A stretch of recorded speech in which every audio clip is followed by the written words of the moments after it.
திருவண்ணீர் இங்கே பெரியாரினுடைய பேச்சை திரித்து பேசுவதும் அவருடைய தியாகத்தை கொச்சைப்படுத்துவதும் உள்நோக்கமுடையது அப்படிங்கிறாரு திருமாவளவன்.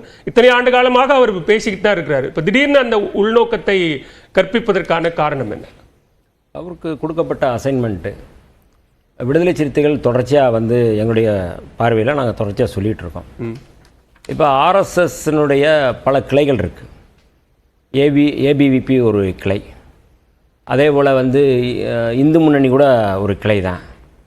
விஸ்வ இந்து பரிஷத்து ஒரு கிளை. கார்த்திகேயன் இந்த மாதிரி லூஸ் தனமா பேசுறீங்க.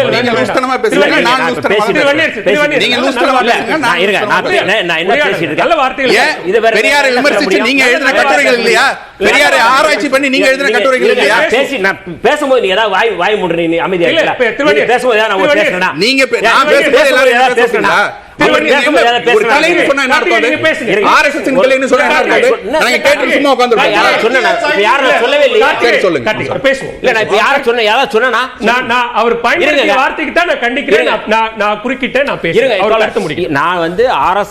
ஒரு கிளை ஏபிவிபி சொன்னேன். ஆர்எஸ்எஸ் இன்னொரு கிளை விஸ்வ இந்து பரிஷத் சொன்னீங்க. மிஸ்டர் அஜெண்டான்னு யார சொன்னீங்க? இரு தம்பி, சொன்னீங்க. நான் இன்னும் சொல்லவே இல்லையா? ஆரம்பிக்கவே இல்லையா? பேசணும். இருங்க, அதனால தான் சொன்னேன். நான் நாம் தமிழர் ஒரு கிளை நான் சொல்லவே இல்லையா? நான் நாம் தமிழர் ஒரு கிளை நான் சொன்னாங்க. அதுக்குள்ள விடுதலை சிறுத்தைகளை பத்தி பேசுறாப்ல. இன்னைக்கு சங் பரிவார கும்பலுக்கு, பாஜகவுக்கு, மோடிக்கு இன்னைக்கு சனாதனத்துக்கு எதிராக நிற்கிற ஒரு இயக்கம், பேர் இயக்கம் விடுதலை சிறுத்தைகள். திராவிட அரசியல், திராவிட மாடலை எதிர்ப்பவர்கள் அப்படிங்கிற அரசியல் அப்படிங்கிறது ஆரியத்துக்கு துணை போகக்கூடியது, பார்ப்பனியத்துக்கு துணை போகக்கூடியது அப்படிங்கிறது நம்ம தொடர்ச்சியாக சொல்லிகிட்டு இருக்கிறோம். இதை நான் மட்டும் சொல்லலை, புரட்சியாளர் அம்பேத்கர் சொல்கிறாரு. அதனால தான் தந்தை பெரியார் புரட்சியாளர் அம்பேத்கரை தலைவர்னு ஏற்றுக்கொண்டார். இப்படிப்பட்ட ஒரு நிலையில் இன்றைக்கு இந்த இந்தியா முழுக்க பார்ப்பனியத்தை கட்டமைப்பது, ஆரியத்தை கட்டமைப்பது அப்படிங்கிறது ஆர்எஸ்எஸ் ஒரு செயல் திட்டத்தை வச்சிருக்கிறாங்க இந்தியா முழுக்க. நேற்றைக்கு யூஜிசி ஒரு அறிக்கையை, வரைவறிக்கையை கொடுக்குது. அந்த வரைவறிக்கை யூஜிசியினுடைய வரைவறிக்கைங்கிறது முழுக்க கல்விக்கு எதிராக, மாணவர்களுக்கு எதிராக, மாநில உரிமைக்கு எதிராக அவங்க கொண்டு வராங்க. இதை எதிர்த்து பெரிய போராட்டங்கள் வெடிச்சுக்கிட்டு இருக்கு. அப்போ வெடிச்சிட்டு இருக்கிற சூழலில் இதை எப்படியாவது இதை திசை திருப்பணும் அப்படிங்கிறது பாஜகவினுடைய ஒரு செயல் திட்டம் அல்லது ஆர்எஸ்எஸ்னுடைய ஒரு செயல் திட்டம் அப்படிங்கிறத நாங்கள் பார்க்குறோம். அப்போ இப்படிப்பட்ட ஒரு சூழலில் யூஜிசிக்கு எதிராக, யூஜிசி கொண்டு வந்த அந்த வரைவறிக்கைக்கு எதிராக இங்கே இருக்கிற நாம் தமிழர் ஒருங்கிணைப்பாளர் சீமானும் அதை எதிர்க்கிறார். இல்லை, யூஜிசி வரைவு திட்டத்தை அவங்களே எதிர்க்கிறாங்க. போராட்டம் நடத்துறதுங்கிறது வேற, ஒரு அறிக்கை கொடுக்கறதுங்கிறது வேற. போராட்டத்தை எல்லாருமே நடத்துகிறோம். எல்லாமே நீங்கள் அது குறித்து நம்ம வெளிப்படையாக களத்தில் இறங்கி நம்ம போராடுறோம். இப்போ இது ஒரு சூழலில் இன்னைக்கு ஏன்னா ஆர்எஸ்எஸ் பிஜேபி கட்டமைப்பை நம்ம சொல்கிறோம். இன்னைக்கு தமிழ்நாட்டில் இந்தியா முழுக்க ஒரு அடையாளமாக இருக்கக்கூடியவர் புரட்சியாளர் அம்பேத்கர், தந்தை பெரியார் அவர்களும். தந்தை பெரியார் அவர்கள் தான் இன்றைக்கு சனாதனத்துக்கு அடையாளமாக, அந்த எதிர்ப்பினுடைய அடையாளமாக, சனாதன எதிர்ப்பினுடைய அடையாளமாக பாஜக முன்வைக்கின்ற அந்த அரசியலுக்கு எதிராக இன்னைக்கு புரட்சியாளர் அம்பேத்கரும் தந்தை பெரியாரும் இந்தியா முழுக்க ஒரு அடையாளமாக இருக்கிறார். பாரதிய ஜனதாவோ ஆர்எஸ்எஸோ சங் பரிவார அமைப்புகளோ அம்பேத்கரை இந்துத்துவ அம்பேத்கருங்கிறது அவரை விழுங்கி சிரிக்க முயற்சி செய்கிறாங்க. அதனால தான் அமித்ஷா போன்றவர்கள் எப்போ பார்த்தாலும் நீங்கள் அம்பேத்கர்னு சொல்கிறீங்க அப்படிங்கிறது அமித்ஷா அங்கே சொல்கிறார். தந்தை பெரியார் அவர்கள் இன்றைக்கி தமிழ்நாட்டில் இந்த ஆரியத்துக்கு எதிராக, பார்ப்பனியத்துக்கு எதிராக ஒரு அரசியல் ரீதியான ஒரு காப்பரனாக இருக்கிறார். ரொம்ப முக்கியமாக நான் அப்படியே ஒன்று பார்க்குறேன் நான்.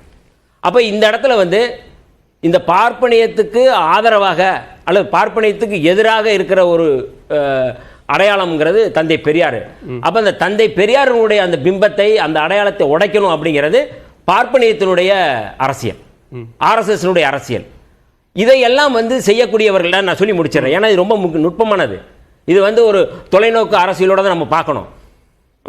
தந்தை பெரியாருடைய அரசியலை உடைச்சாதான் இந்த இடத்துல பார்ப்பனியத்தினுடைய அரசியல் வந்து உள்ள போகும். இங்க திராவிடம் வெர்சஸ் தமிழ் தேசியம்னு வரும்போதுதான் திராவிடத்தை எதிர்க்கிறார். திராவிடத்தை எதிர்க்கும் போது பெரியாரை கொள்கை தலைவராக கொண்டிருக்கக்கூடிய கட்சிகளை விமர்சிக்கிறார். அப்படி சொல்லும் போது அவருடைய கருத்தையும் சேர்த்து விமர்சிக்கிறார்.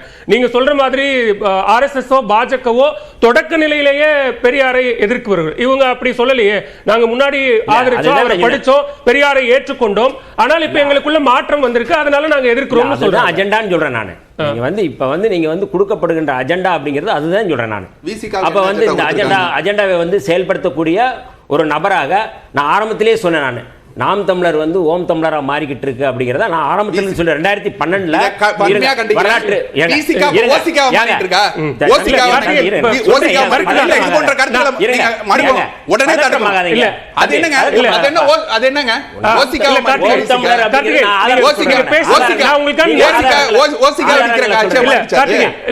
பதட்டப்பட வேண்டாம். நான் எல்லாருக்கும் அவர் கருத்து சொல்லட்டும், நீங்க மறுத்து சொல்லுங்க. ஆதாரத்தோட சொல்றேன். ஓம் தமிழரை எப்படி மாத்துறாங்க அப்படின்னா, சங் பரிவார் அமைப்புகள் என்னென்ன செயல் திட்டங்களை கொண்டு வருதோ, இப்ப வந்து இன்னைக்கு அண்ணாமலை ஆதரிக்கிறாருன்னா என்ன காரணம்? கச்சராஜ் ஆதரிக்கிறாருன்னா என்ன காரணம்? 8 வழி சாலையை சங் பரிவார் கொண்டு வருது, நாங்க ஆதரிச்சோம். அதுதான் நீங்க முடிச்சிட்டோம். ஓம் தமிழர்ங்கிற காரணத்தை வந்து சொல்றதுக்கு கச்சராஜ் ஆதரிக்கிறாரு, அண்ணாமலை ஆதரிக்கிறாரு, அர்ஜுன் சம்பத் ஆதரிக்கிறாரு, எல்லாமே ஆதரிக்கிறாங்க. அப்ப நான் சொன்னது இந்த அடையாளங்களை வந்து சிதறடிக்கிறது அப்படிங்கிற ரொம்ப முக்கிய நுட்பமானது. அப்ப அந்த வேலைக்கு ஒரு அடியாள் வேணும், ஒரு அடிவரடி வேணும், ஒரு கூலிப்படை வேணும். அதனுடைய கூலிப்படை எப்படி அம்பேத்கர் அவர்கள் அந்த கேள்விக்கு பதில் சொல்லுங்க. அம்பேத்கர் அவர்கள் பார்ப்பனர்களின் அடிவரடிங்கிறது போல பேசியிருக்காரு. அதை பெரியார் பேசி ஏத்துக்கிறார். அவரு நான் தான் கண்டிக்கிறேன். நான் பேசி ஏத்துக்கிறார். அவரு பெரியார் பேசியது நீங்க ஏத்துக்கிறீங்களா? சொல்லுங்க. ஏத்துக்கிறீங்களா இல்லையா? பதில் சொல்லுங்க. நான் பேசிட்டு உனக்கு பதில் சொல்றதுக்கு நான் இங்க வரல. இல்ல வன்னியர்ஸ் நான் இருங்க. உனக்கு பதில் சொல்ல வயதுக்கு மரியாதை கொடுத்து பேசிட்டு எல்லாமே இருங்க. நான் பேசும்போது கண்ணியமாக ஆரோக்கியமாக தனிப்பட்ட உரையாடல் வேண்டாம். அமைதியா இல்ல வேண்டாம். பேசும்போது அமைதியா இருக்க நீங்க முடிங்க. திருவன்னியர்ஸ் முடிங்க. நான் பேசிட்டு இருக்கும்போது திருவன்னியர்ஸ் முடிங்க. இல்ல இல்ல வேண்டாம். நீங்க என்ன வேணா பேசிட்டு போவீங்க. வாயை மூடுங்க. நான் இருக்கேன். நான் வாயை மூடுறேன். நான் வரல. கார்த்திகேயன் நான் இருக்கேன். நீங்க இப்ப பிரச்சனாவை எப்படி கோவப்பட வேண்டாம், பதட்டப்பட வேண்டாம், அதே கோரிக்கை தான் வைக்கிறேன். அவர் முடிக்கிட்டோம், கருத்துக்கு பதில் சொல்லுவோம். நான் திரும்ப அதான் சொல்றேன். நான் RSS ஒரு அசைன்மெண்டை செயல்படுத்தக்கூடிய ஒரு கூலிப்படை தான் ஓம் தமிழர் என்கிற நாம் தமிழர். அவர் பதில் சொல்லி முடிக்கிறேன். இந்த பின்னணியில இருந்து இன்னைக்கு வந்து தமிழ்நாட்டில் இன்னைக்கு நீதிமன்றம் என்ன சொல்லியிருக்கு? நீதிமன்றத்துடைய வரியிலே நம்ம சொல்லுவோம், சமூக பதற்றத்தை உருவாக்குவதுதான் இவங்களுடைய அஜெண்டா. அதுதான் நீதிமன்றம் சொல்லியிருக்கு. அண்ணா பல்கலைக்கழகத்தில் நீங்க வந்து ஒரு மாணவி வந்து இந்த மாதிரி வந்து பாலியல் வன்முறை செய்யப்பட்டிருக்கிறாங்க அப்படின்னா, அதன் மூலமாக ஒரு சமூக பதற்றத்தை உருவாக்குவதுங்கிறது பாஜகவினுடைய செயல் திட்டம். 2 பேரும் சேர்ந்து பாஜக, RSS, ஓம் தமிழர் என்கிற நாம் தமிழர் எல்லாம் சேர்ந்து இதை செய்யும் பொழுது இன்னைக்கு வந்து ஒரு சமூக பதற்றத்தை உருவாக்கி இருக்கு அப்படிங்கறத யார் சொல்றது? நான் சொல்லல, நீதிமன்றம் கண்டிச்சிருக்கு. அது விரைந்து நடவடிக்கை இந்த விவாதம் முடிகிற வரை நான் ஓசிகா என்று தான் பேசுவேன். நீங்க குறிப்பிட கூடாது. நீ சொல்லி பாருங்க. நீங்க குறிப்பிட கூடாது. ஓசிகா சொல்லுவேன். நீங்க வந்து ஓம் தமிழர் அப்படிங்கற கட்சிக்கு பதில் சொல்லுங்க. அவர் தடுக்கவே இல்ல. நீங்க அவர் தடுக்கவே இல்ல.